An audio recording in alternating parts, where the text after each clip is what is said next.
मेंढपाळावरती वारंवार हल्ले होत आहेत। मी तर मेंढपाळांना आव्हान करेन, आपल्या हातामध्ये डायरेक्ट ढाळा पाडायची कुऱ्हाड असते।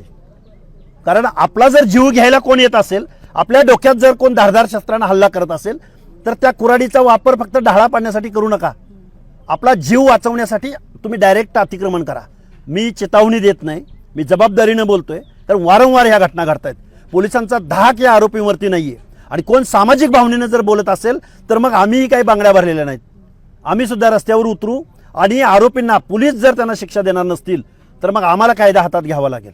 हे आम्हाला दुर्दैवाने बोलावं लागतंय। मेंढपाळावरती वारंवार हल्ले होत आहेत। मी तर मेंढपाळांना आव्हान करेन, आपल्या हातामध्ये डायरेक्ट ढाळा पाडायची कुऱ्हाड असते।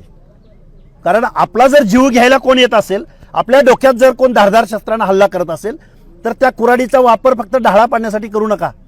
आपला जीव वाचवण्यासाठी तुम्ही डायरेक्ट अतिक्रमण करा। मी चेतावणी देत नाही, मी जबाबदारीने बोलतोय, तर वारंवार ह्या घटना घडत आहेत। पोलिसांचा धाक या आरोपींवरती नाहीये आणि कोण सामाजिक भावनेने जर बोलत असेल तर मग आम्हीही काही बांगड्या भरलेल्या नाहीत। आम्ही सुद्धा रस्त्यावर उतरू आणि आरोपींना पोलीस जर त्यांना शिक्षा देणार नसतील तर मग आम्हाला कायदा हातात घ्यावा लागेल। हे आम्हाला दुर्दैवाने बोलावं लागतंय।